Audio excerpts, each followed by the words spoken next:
If it's moving, if it's a motor vehicle, then it's all about the Road Traffic Department with Minister JoBeth Colby Davis and Acting Controller Mr. Bertram Boleg. Improving the experience, setting a new standard, providing quality customer experience. My name is Darnell. I'm at the Fort Charlotte location and the service was excellent. Everybody was very attentive and I'm in and out of here in no time. We're igniting a revolution here at the Road Traffic Department. At Fort Charlotte, we are ready to serve you. Signal left, signal right, blow your horn, windshield wipers. To serve you in a more expedient and efficient way, the Department of Transport has implemented its new online appointment services at our Fort Charlotte location and also our Carmichael Road location. You don't have to wait in long lines once you make the appointment. We'll show you the steps how you can go by booking that appointment today.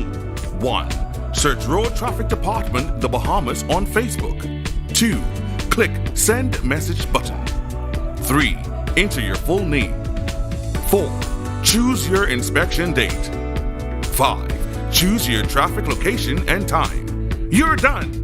Confirmation sent in 24 hours. Commander Bertram Boleg here from the Road Traffic Department. We at the Road Traffic Department are working feverishly to ensure that your visit to the Road Traffic Department is one of remembrance.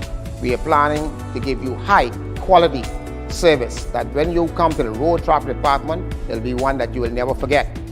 Friendly, comfortable, making you feel at home and part of what's going on at the Road Traffic Department. At the National Stadium, we are ready to serve you. At Carmichael, we are ready to serve you.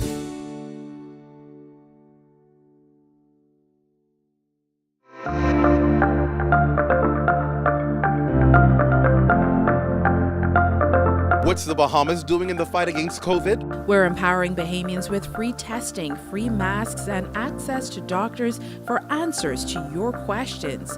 Vaccines and boosters are saving lives. We have tighter restrictions at our borders, and we're expanding hospital capacity and hiring more nurses and doctors. We're taking on COVID while reopening schools and keeping our economy moving. Together, we're moving forward.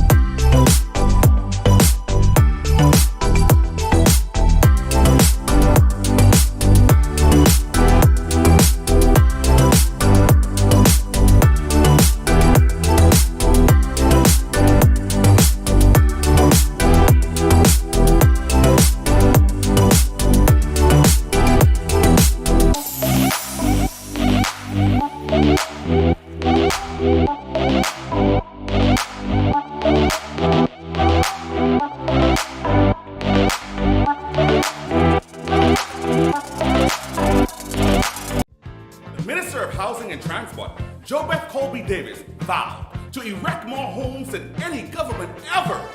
And guess what? She's on the move.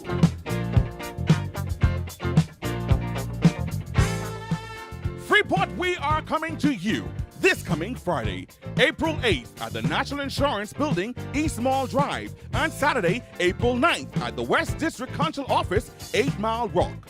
Eleuthera, the 21st to the 23rd, Exuma, the 25th, and Andrews, the 28th to the 30th of April. The Department of Housing is coming to an island near you, delivering quality, affordable homes built by Bahamians and for Bahamians, with a touch of class and a sense of elegance. It's all about you. The Open House Fair 2022. The Department of Housing, with the Honorable JoBeth Colby Davis, is on the move, and we're coming to an island near you.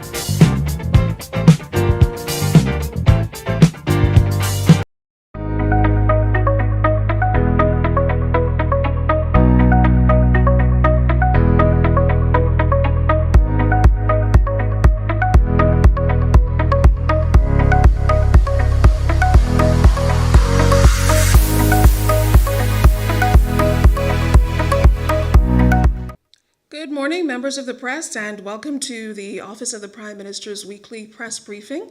I'm Keishla Adderley. It's good to see all of you here this morning and online as we give you an update on current issues facing the country. Here now to introduce the featured speakers for this morning is Press Secretary Clint Watson. Clint? Good morning. Thank you, Keishla, and welcome colleagues and all of you joining us for this briefing this morning. And obviously, Keisha, welcome to the Office of the Prime Minister. We're happy to have you serving with us over the course of the next few months. Thank you so much for being with us and adding to our team of professionals who are here to get the communications out to all of you. We have quite a bit to get to, but it's going to be very brief. We know it's the Easter holiday weekend and folk want to be able to get on their way. So we're going to be very quick today in getting stuff started and getting information to you. I'm going to begin today with the Financial Secretary, who at the last minute is filling in for the Minister, Michael Alcides of Economic Affairs, who's not feeling well this morning. He's going to come and give us an update on that meeting yesterday with stakeholders in the gasoline industry. He'll talk about that. He'll talk about the latest figures that are out with the financial projections, any questions you may have regarding that. So without further ado, the Financial Secretary of the Bahamas, Mr. Simon Wilson. I'm ready for the holiday already. Come, Simon.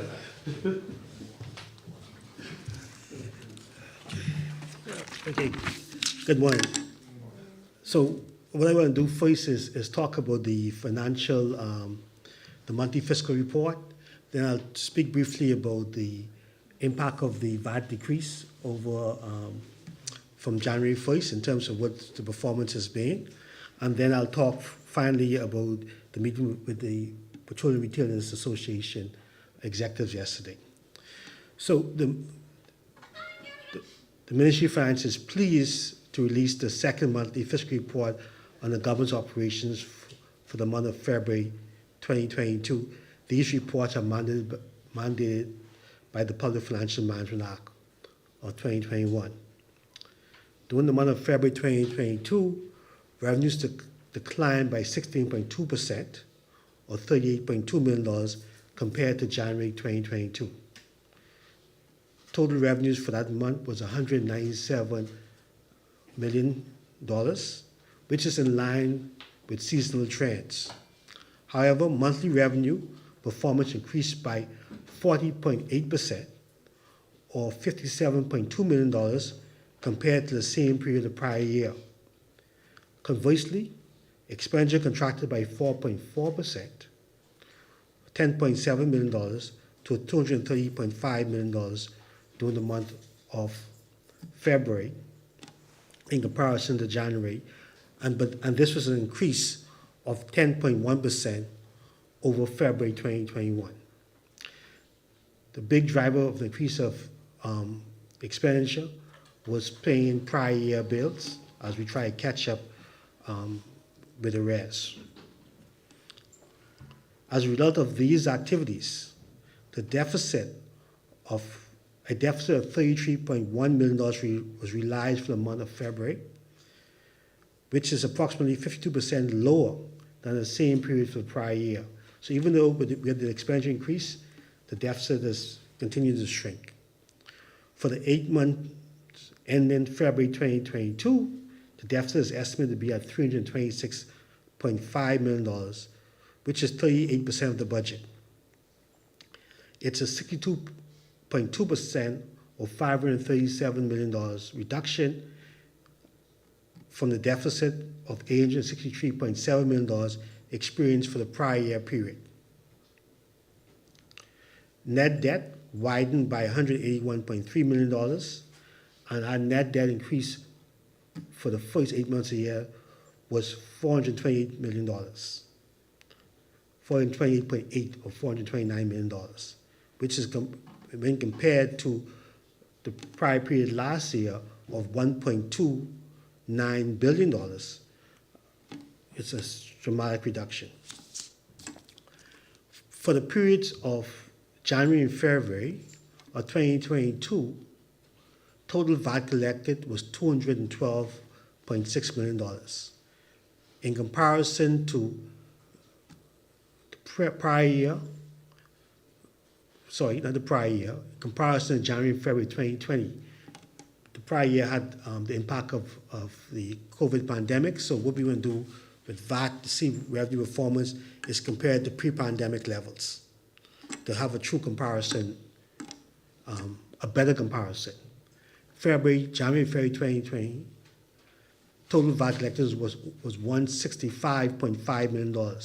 So even though we have the reduction in the VAT rate from 12% to 10%, we experienced a 47.1 million or 28.5% increase in VAT collections. If you compare February 2022 to January and February of 2020. So the VAT decrease has not led to an overall decrease in VAT revenue. So we've seen a VAT performance has actually increased dramatically. And some of that is because of the increase in economic activity because of the open economy. Some of that is because of our revenue administration efforts, and some of that is because of a lower VAT rate has encouraged more consumption. So yesterday, the Prime Minister and the Minister of Economic Affairs, along with the Parliamentary Secretary of Economic Affairs, and senior officials met with the Petroleum Retailers Association.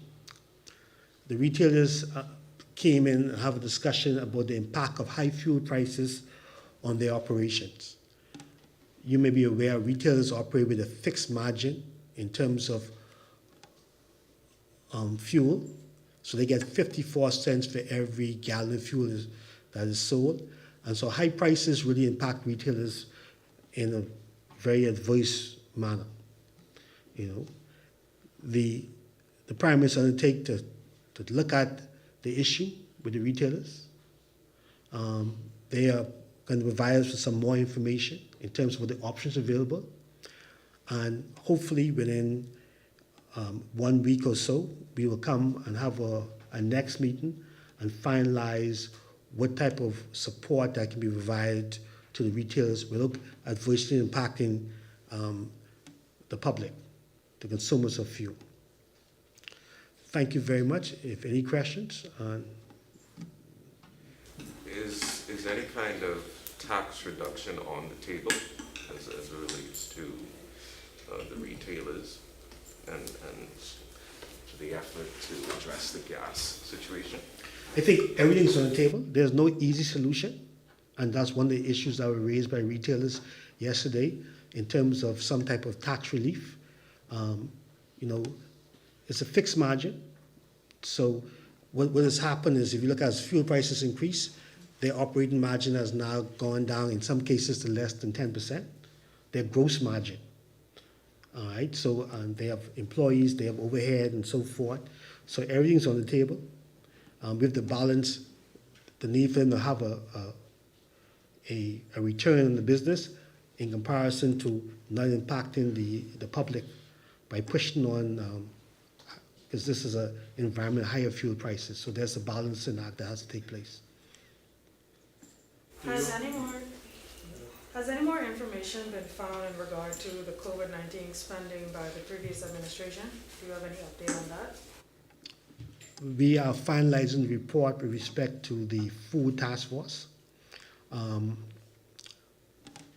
Hopefully in a couple of weeks that report will be ready for publication. And that will have some more information, I will think. Are you able to share those figures from 2021 on the VAT performance? I know you skipped over it for, I guess, comparison reasons, but is it possible that we can have those numbers? It can be emailed to you. I don't have it offhand, but actually, I might actually have it. No, I don't go. This doesn't go far back. But we can email it to you. But we don't want to.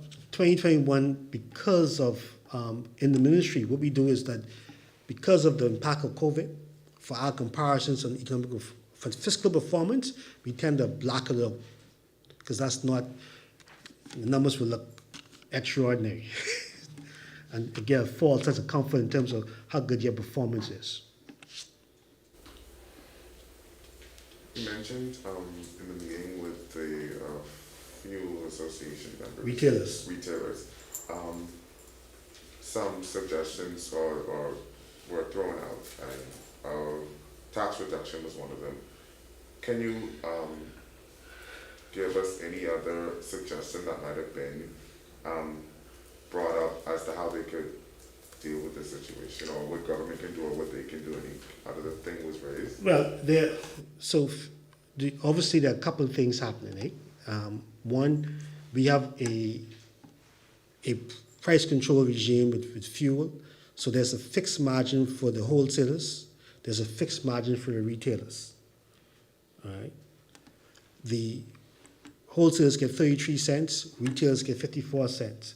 In comparison to elsewhere in the Caribbean, those margins are kind of low. There's one country which is lower, which is Barbados, but Barbados, you may not realize, but Barbados is an oil-producing country. They have offshore fields in Barbados, small, but they do produce oil, so they have a little bit more flexibility. So obviously, a solution that was put forward was maybe the government should reconsider the issue of margins. The other issue put forward was the base for business license, which is a little technical issue. The retailers have a concessionary business license rate, but the base is inflated when prices are high. So prices are high not because of their own making, but it gives the impression that their revenues are high. But their true revenue is really tied to the 54 cents they get. So there were some discussions around that. There were some discussions around what type of support the wholesalers can provide in this environment. So these are all the issues that were discussed there. There was no decision made in terms of what is the best option. The decision was the retailers will provide more information. We'll come together back as a group next week or way after the holidays and determine what's the best course of action. The Prime Minister said that there will be no increase in NIB contributions because of the hardships that Bahamians face. Does the ministry see any specific indicators that if we reach a particular place in an area, that would then put us in a position to increase the contributions, that says if X happens or Y happens, then you could entertain that conversation? I think the key, for me, the key thing is we need to get more economic data. So we have not done an unemployment survey since 2019. All right, so we all believe that the economy is getting stronger. All right, but we need data. So from as an economist, I will say yes, but if you give me the data, I'll make a determination. We're operating really with the absence of economic data on the labor force. That's very, very important. So what is anticipated this weekend in terms of that meeting with the retailers in the PM? They were threatening to take some sort of action. No, they were not. It was a open and frank discussion, and one of the things they made quite clear, a closure will only make things worse for them because they still have to pay. They still got to pay their bills. They have fixed costs and so forth. What they really wanted from the government was to say, we didn't want a Band-Aid. We want a permanent solution. All right? Yes, fuel prices are going to trend down eventually, but we want a permanent solution. We don't want a Band-Aid where we do a quick fix here and then 2 years from now or 3 years from now we're back here trying to figure what is the right solution.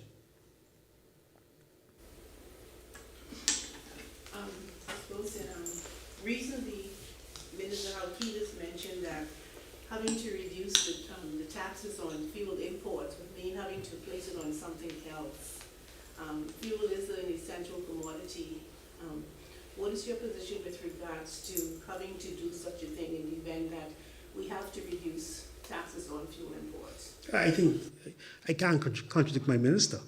So he's the minister, I'm the technician. So, I have no view, the view that he exposed. Financially. But he's the minister. But do you see this as some means of having to work in terms of having to place it on something less essential? No. Overall, so let me say the ministry's philosophy. Overall, customs duties are a very inefficient mechanism to collect taxes. So one of the things that, certainly for me as an economist would say, we have to reduce duties anyhow across the board. All right? That's one of the things I tell my staff all the time when we look at revenue measures, we don't look at increases in duty rates. They're very, very inefficient. So that's my view. As an economist, we have to find mechanisms to generate revenue outside of custom duty too inefficient. You indicated a few months ago that the government hasn't yet been able to disclose contract information in accordance with the Public Procurement Act because a number of things weren't in place. Chief Procurement Officer and the like. Do you have any update on that matter? So we're working on that with the Ministry of Public Service. So there's a process in terms of creating posts and filling posts and so forth in the public service. It's something outside the control of the public service. We have an independent public service commission. It's a process. It's not, so we're working towards that. We also engage a law firm, Graham Thompson, to help us look at the compendium of financial legislation to see how we could streamline some of those provisions and in some cases strengthen provisions so we can have something which is really workable in terms of making us more efficient and achieve those goals of fiscal transparency and so forth. All right, thank you so much. Thank you, Financial Secretary, for those rounds of questioning and giving us the update. We appreciate you coming at the last hour to do this. Thank you so much. Okay, so let's go on to our next topic as we move along, progress mightily well. I'm going to invite the president of the Bahamas Christian Council, Bishop Delton Fernando, to come. The Prime Minister has declared Monday a National Day of Prayer here in the country, and Bishop Fernando and the Christian Council will be leading that effort. He's going to come down and talk about that and the importance of this declaration by the Prime Minister. Bishop Fernando. Morning, Clint. Morning, team. It is a red letter day in the Commonwealth of the Bahamas that under this government we can establish and try to enshrine a National Day of Prayer. As a Christian Council, it is our feeling that as a nation, we need God's guidance. We are few in the world that pause as a nation to recognize Good Friday, Easter Sunday, and Easter Monday. We have had some challenging times in the hurricane season. And usually, the church is called on to pray after the hurricane. I thought in the wisdom that it would be good that we pray before the hurricane season. You challenge the church to get involved with the murders and the crime in our country. We are petitioned by heaven to pray for the leadership, the government, those who are in charge, the opposition, but also pray for the peace of the Bahamas. And so we're going to gather at Bahamas Faith Ministry and gather through the Lenten bread of the Commonwealth of the Bahamas in various churches. We're using live stream and also Zoom in some of the islands so that we can cover this land, we can ask God's guidance over the government, over the leaders, over every sector of our society, that there's peace and crime and this killing that is happening in our country. We're going to pray for that to be curbed in our country. And then the protection during what is projected to be a very active hurricane season. We were established constitutionally on these Christian values. And I'm proud as Christian Council President that we could begin to move towards an understanding why we take these holidays. It wasn't just for a break to party at the sports center. it's a focus on Christ and his resurrection power. And to have a government that acknowledges that, we are excited and we have committed to work together with the programs to combat crime. I've personally committed to moving with the new chairman of Urban Renewal, that you will see churches very active, coordinating some of the efforts that we do, some of the outreaches that we do. I have called for a national campaign. And if we all can see it as our problem, and not just the church problem, the government problem, or the police problem, just as we said, just say no to drugs, just as we said abstinence was the best policy, I believe we can fight this and bring about change in our country. Thank you. Questions? Bishop, I know recently the policies allowing the capacity for churches increased to 100% recently. So I just wanted to ask, how's that been going? What's the response been like? I know there's still a concern for COVID-19. So how's that been going so far? With the capacity being expanded, the protocols remain the same. We are remaining fully masked. Sanitization is taking place. You can go in to your sanctuaries and worship. It has been a sense of ecstaticness. I am thankful that we negotiated in good faith. And I want to say that again. I'm thankful that we negotiated in good faith. We went down to 25% of our own volition. Under the previous administration, we shut totally down churches under our own volition. As long as we can have an amicable relationship, that when the rate of infection, as I would have said in another program, we don't come up with these protocols from a pastoral perspective. We have CMOs, we have technical teams, we have nurses, we have doctors that are Christians. And they are the ones that put forward the policies that help us to transition. And as the Bahamas has done so, leading the Caribbean, almost leading the Americas, we are thankful that we can go to 100% safely. And our counterparts in other places aren't doing it the way we're doing it. In fact, they're going into churches without masks. We are fully masked. We're still sanitizing. We're still taking care of our equipment. And I'm thankful that under this high season, when we are going to see a very steady flow, if Palm Sunday was in the indications, churches are going to be filled to capacity Easter Sunday. And we are thankful. And we pray that 8 a.m. when we go to BFL, that there be another uprising in the city, that we could live and come together to worship God. Any other questions? Thank you. Thank you. Thank you, Bishop, for update. And indeed, we call the nation to support this declaration by the Prime Minister and the Christian Council on Monday for National Day of Prayer. We believe strongly in this administration that no matter what the best efforts, it's important to have prayer to cover our nation, and we strongly support this effort and encourage you to do the same.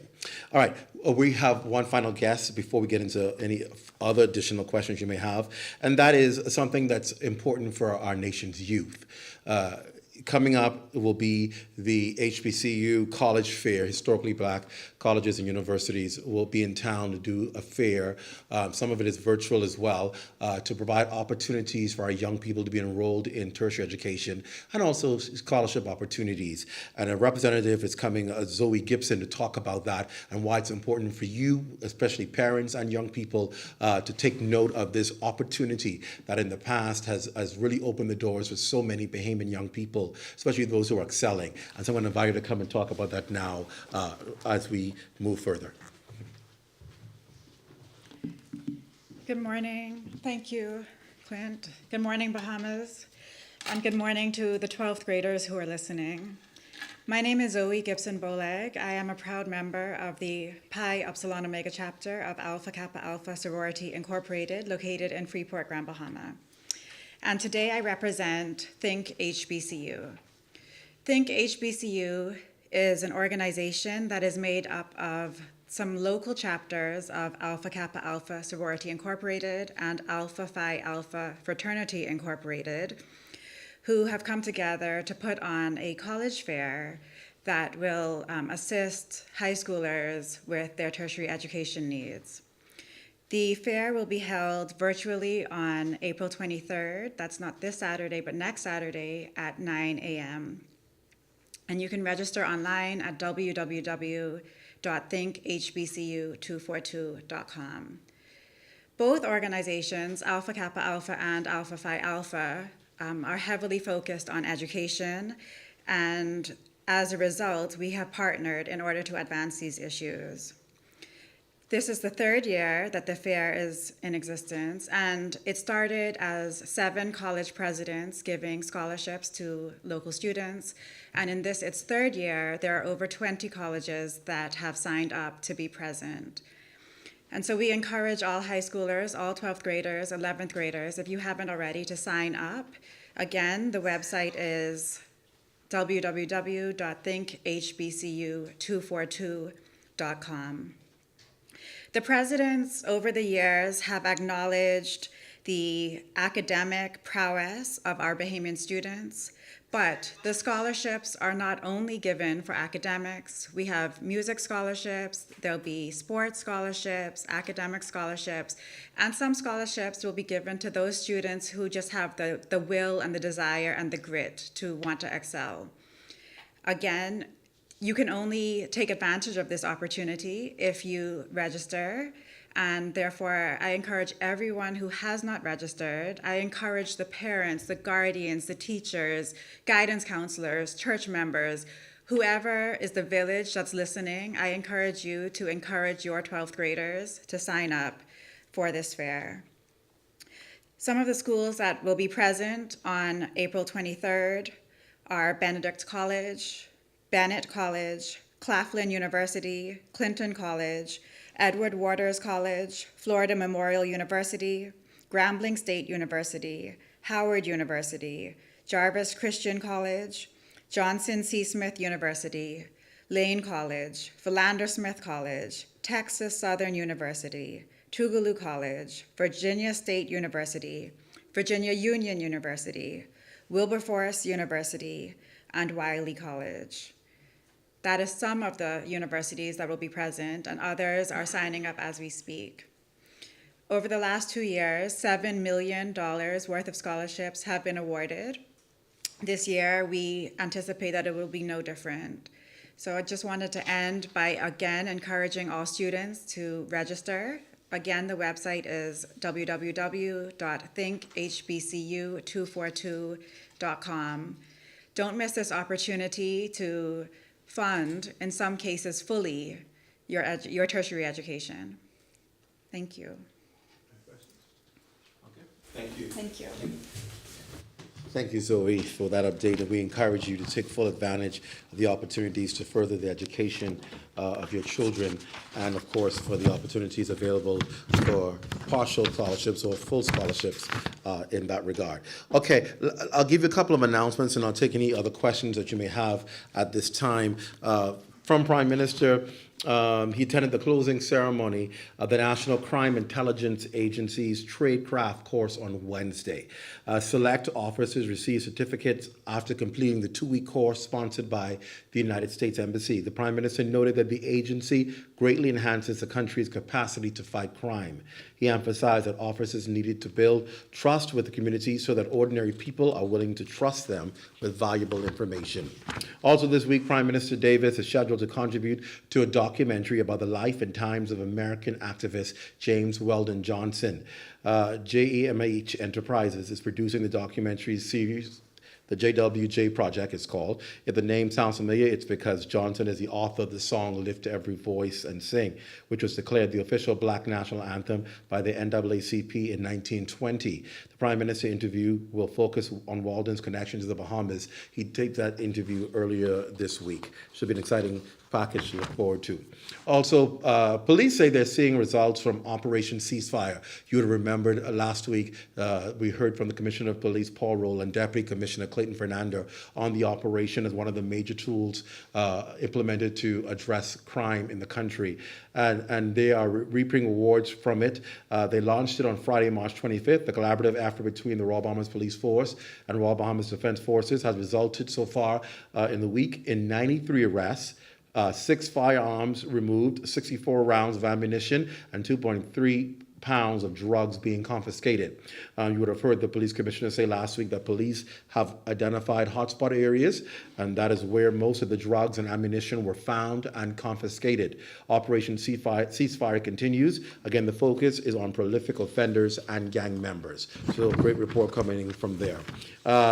And finally, health officials are sending out an urgent plea to the public, particularly as we head into the Easter weekend and the events and services that may take place. The Ministry of Health and Wellness is reminding churches and places of assembly that adherence to COVID-19 protocols is required, namely the wearing of face masks, sanitization, and physical distancing during services. The ministry further advises that the recent announcement of a return to 100% occupancy at services across the Bahamas remains contingent upon the physical distance requirement of 3 feet between families and individuals of different households.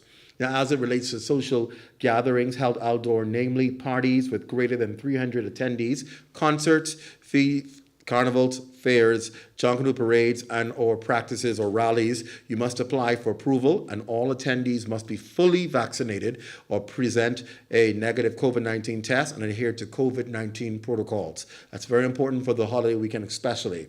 The Ministry of Health and Wellness continues to monitor the developments of COVID-19 and remains ready in its response to fight against COVID-19. Now, persons who are eligible to become vaccinated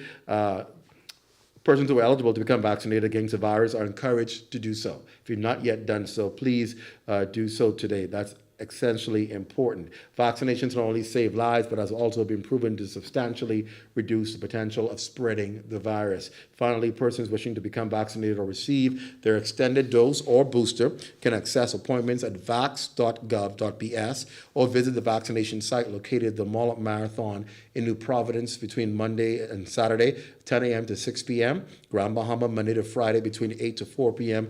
at the Susan J. Wallace Center, and in the Family Islands at the local clinics during clinic hours. Those are the announcements. Let's take a few questions before we move to our final segment of introducing our feature today. Let's begin with Rashad Rowe from the Tribune. Hi, Rashad. Hi, Clint. So the U.S. Embassy this week in their report talked about lack of action as it relates to resolving citizenship inequality issues. I know the administration plans to bring a bill to address that. Is there a precise date for when it's going to be tabled and passed? I'll say, as far as the citizenship bill is coming to Parliament, we expect that, according to the Attorney General, it'll be sometime around the summertime. That citizenship bill will be presented before Parliament. To look for that to happen around that time. We won't respond to their views at this time in the American Embassy. Our response is simply that the citizenship bill is coming, and you can expect it during the summer. Any other questions? No. Good. All right, let's move on. Our news, Berthany McDermott. All right. Do you have an update as it relates to the whole livable wage? I know there would have been a campaign promised by the government. Is there an update as to when we can see that? I know the minister said some time ago that it's coming soon.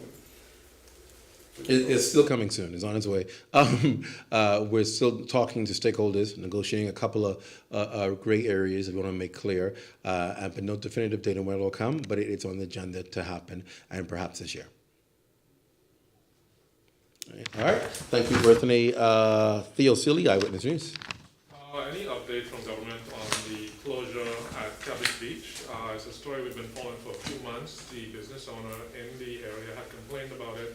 Is that private property? And if so, when could we expect government to make some announcement about what is actually happening? They're in talks. The Minister of Tourism has said that he's been talking. It's one of those funny situations. The property that we normally use to access is, of course, private property. But of course, the beaches don't belong to anybody. So the issue here is being able to create access. And that's where the challenge is. How do you negotiate that? How do you work around it? The Minister of Tourism should have an update for us. They still have another meeting yet to go, and he'll provide an update for that as soon as they're done with that meeting. But that's the issue there, is providing access because it is somebody's land. All right.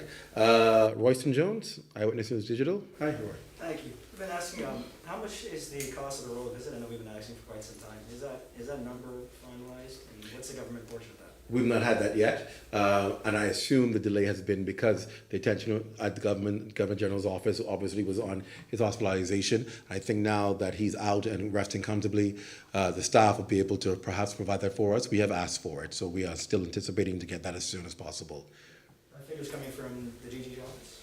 Yeah, because because the committee, the Secretary of the Governor General is Jack Thompson, so he has been the co-coordinator along with High Commissioner Leslie Miller-Bryce. And so they've been working on the numbers together. And so he would be the lead on being able to present that once they've gotten all of the figures in. As you can imagine, the PS Thompson has been very consumed during the last few days. So hopefully now that things are returning to normal, we will ascertain that for you.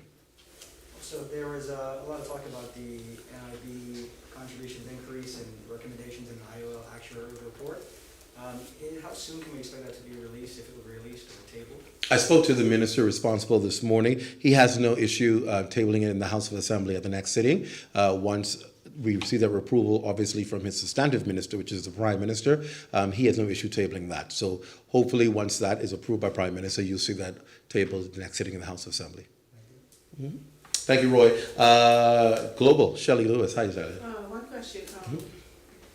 Regarding the VAT, there's been a lot of call for government to reconsider the VAT on breadbasket items, and we're hearing a lot of consumers complain about the high cost of living and the fact that they're really not benefiting. I heard otherwise from Mr. Simon Wilson, but we're concerned that is there any regulatory system in place? Because you would go to the food store today and you see a price item, and then tomorrow you go and it's another price. Is there any regulation in place with regards to monitoring how these food stores price these goods, and how we can protect the consumers in terms of this, how much they are asked to spend?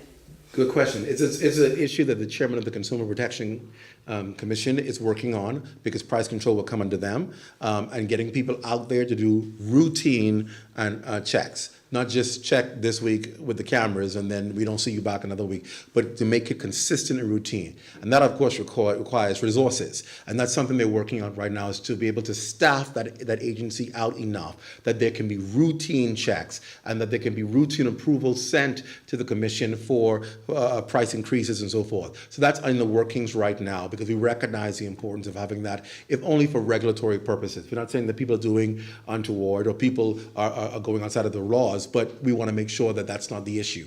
And that requires resources, and that's something that the Commission is working on right now to be able to do it. So hopefully we'll have an update for you on that real soon as to how they're going to execute that plan. It's something everybody's been asking about, and you'd have obviously spoken and heard the financial secretary talk about it, and the benefit that will come. The overall benefit of the reduction of VAT will be seen on all items. And so while it's net across the board, it's to avoid inconsistencies in VAT, which has happened before when you have some items that are zeroed, some that are not. You have inconsistency in VAT reporting. So it also helps in ensuring VAT collection across the board, but it also helps the consumer, who has to be able to purchase more than just bread basket items. If we were to do a survey in here in this room, we probably found that most of us spend more money on other grocery items and other items. So we benefit in the long run, dollar-wise, than just the bread basket items. It's proven to work. Now, the challenge is obviously in difficult times, when we see things going up, we tend to say, well, if I had a relief on bread basket, it'll make it easier. The government understands that. But at the end of the day, the relief, I keep saying it over and over, the relief across the board is more effective than just a release on a few items of zeroing it out. You get a better benefit across the board with every other thing, gas, which we're talking about right now, other important commodities that are now lower in VAT. It saves you the money at the end of the day in your pocket. So I know sometimes people make things political because they want to make it their avenue, and they say, oh, the poor man is hurting bread basket items. And you find that when you do research in this country, the poor man will spend more money on other things save for the bread basket items. So they still save at the end of the day. And that's what the administration wants to improve in ensuring, that there is a bigger saving at the end of the day on where you spend your money, not just in one particular category. And that's what we're doing. So we're monitoring it, though. One thing the administration is very keen on is how it's impacting Bahamians. That's why you heard the Prime Minister say no increase right now on National Insurance Board. It's not that it's not needed, it's needed, but the reality of it is when you're able to understand the plight of people, you recognize that next to making a decision is timing, and when is the right time to do it. So the administration is watching carefully what's happening with VAT and will make the necessary decisions. Right now, we believe that the savings that the average Bahamian is feeling is far better than what would have been their previous arrangement by another administration. But we continue to monitor it and watch it. And the focus now is being able to ensure that goods are managed. And that's what the administration is busy doing, trying to find other creative ways to lower the cost, to bring down the expenses so the Bahamians are able to get through this inflation period. And that's where our focus maintains. All right, Tyler, JCN, hi. Good morning. Going back to the United States report on human rights, it criticized the government for not implementing laws to give long-term residents basically a pathway to citizenship. Is the Davis administration looking to amend any laws in regard to that? Because, you know, some people have been waiting years for a response to their citizen application, so how are they going to tackle that issue? Let me say, first of all, that we don't respond to the U.S. reports. We are a sovereign nation, and we are concerned about ensuring that what we do in the Bahamas is effective for Bahamians, and not because a report by our comrades says something means the government is just going to jump and address it, because sometimes they don't get it right. But what I would want to say, though, in regard to what is happening is we are putting in place right now, the Department of Immigration, measures to ensure that that backlog is eliminated. We recognize for the people, permanent residents who are here, and the people who have been using the services of immigration, that they deserve a little bit better treatment than they've been getting. They deserve a much more rapid response than they've had. And so that's under investigation right now, how to efficiently improve the services of immigration, that people can get things in a timely fashion. I'll tell you this, it's a considerable focus. The Minister responsible for immigration, Keith Bell, has been focused on trying to find the most efficient way to deal with immigration matters, and he is making progress. We talk to people who are applying or who have been waiting. They'll tell you they're getting phone calls, they're getting updates now, which they weren't getting as effectively as they should have before because of the backlog. It is a lot of work.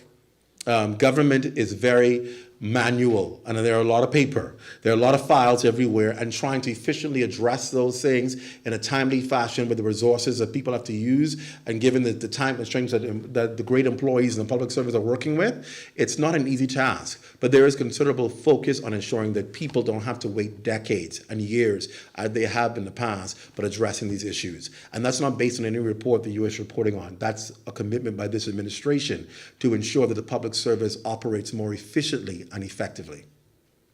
All right. Any other questions? Yes, Shelley. Yes. Sorry.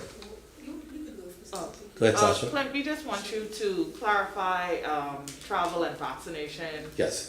Domestically. I know that you said it maybe 2 weeks ago, but I don't think the Ministry of Health has released anything formal. Just could you repeat to our viewers the proper stance for person traveling from New Providence and Grand Bahama to other islands now?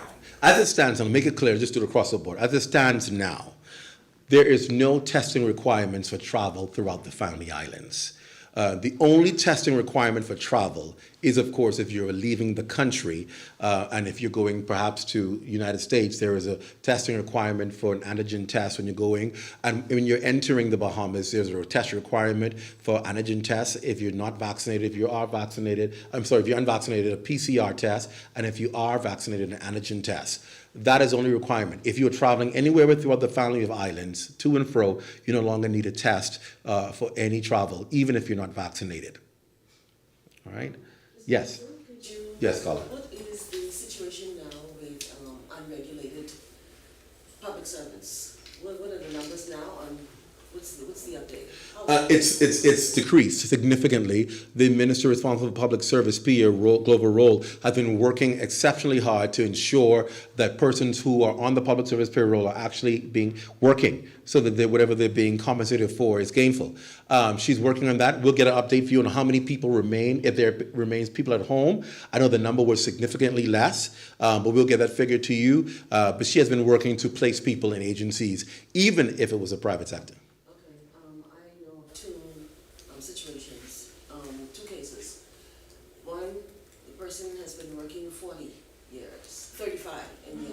instance, they're 23 years and they've never received a promotion, nothing, as a matter of fact, still at minimum wage.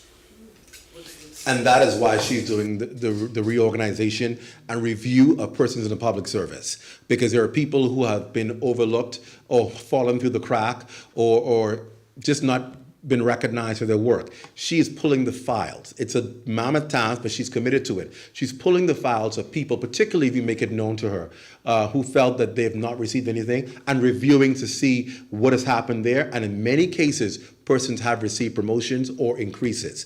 And that's the good news coming out of public service, that the review is happening and people are receiving their just reward, for lack of better words, that's in the public service. So that's happening and it continues to happen. Just remain patient.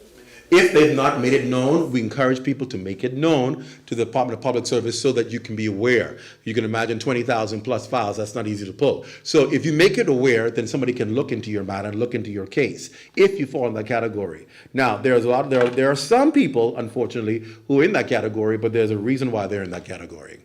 It has to do with productivity. If that's not you, then you have a case. If you know it's you, then I suggest you become productive and then make your case known. Thanks, Carla. Yes? My last question.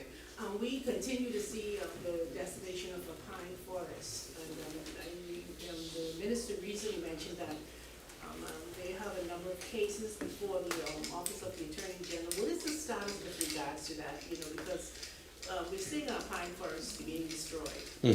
We're expecting to get an update next week. The minister responsible for the environment, Vaughn Miller, was out of country for the past week, and now he's back. And so we're able to now engage him, get an update for he and the Attorney General on where these cases lie and whether any prosecutions happen. So we'll have an update for you on that for the next briefing. Can we also expect an update with regards to the Crown Land grants? Sure. We'll make a note of that. Keisha's making note of that so that we can get those answers for you as well. Thank you. Thank you. All right, so that concludes our question and answer segment. We have one of our businesses we want to highlight today, Bahamian food businesses making a difference. As you can see, you probably can't see watching, there's a beautiful setup here in the press room, and we're so excited to have them come and talk to us about their business. I'm going to invite Cody Walker from Basque Bar and Grill to come and talk to us about his business venture. Come on, Cody, tell us what Basque is all about. We see it, and tell us what it's all about today as we highlight it. Thank you, Mr. Watson. Good afternoon, everybody. I'll keep this brief. My name is Cody Walker. I stand there representing the Walker Group of Companies, the organized mind in creating Basque.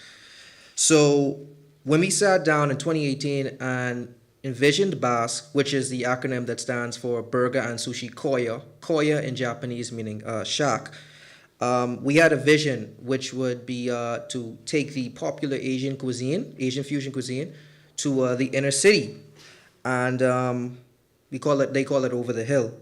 We wanted to make exceptional dining and quality service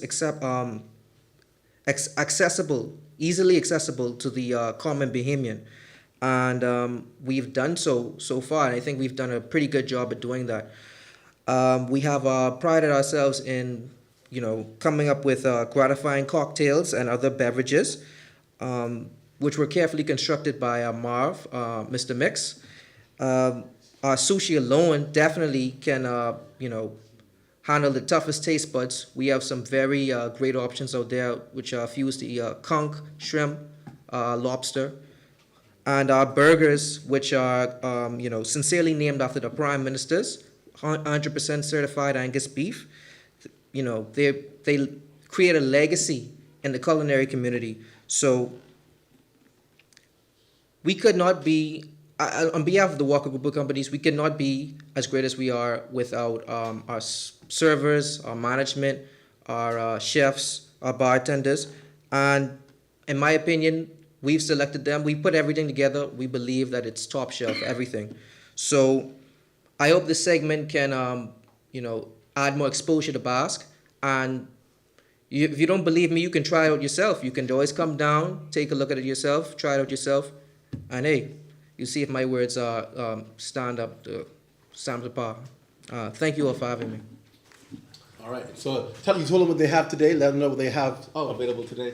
Yeah, so the cameras can't see it, but we have a wonderful spread out today. We have ubaku rolls, maguro rolls, lobsters, lobster rolls, not lobsters. We have some crafted watermelons for, aesthetics. We have our cocktails out there today, and we have a few burgers cut up, some edamame, spicy edamame, and it's wonderful. I wish the camera could get it, but it's very beautiful, and it tastes as good as it looks. All right, go to our Facebook page. We're going to have shots of it so you can see how it looks. Thank you so much. We wish your business every success. Before I close this morning, I just want to place something on the record because the chairman of the Free National Movement, Dr. Dwayne Sands, in an article today described the Prime Minister as pandering on NIB. Let me make this very clear. The Prime Minister is not pandering. What he is a Prime Minister that leads with compassion and understands the needs of the Bahamian people. He's quite assertive and sure as to what he's doing with the National Insurance Board and the plan and the recommendations to increase the contributions. The Prime Minister said emphatically, it won't happen now. On the back of the Bahamians, it cannot happen. Now, we understand that perhaps for the previous administration, it would have been something they would have made a decision to do. And if they, matter of fact, no, they wouldn't have, because they had the same issue facing them, and the previous minister did nothing about it. The Davis administration plans on addressing the National Insurance Board fund. However, the Prime Minister is clear that it will not be at the expense of the Bahamian people right now. The Prime Minister has creative plans on the agenda, which he will be releasing very shortly, as to how we will increase revenue in this country and how he will address the National Insurance Board. He is discussing it, he is finalizing it, he is well able to come up with creative ways other than taxing the Bahamian people, and you can watch and expect to see that happening.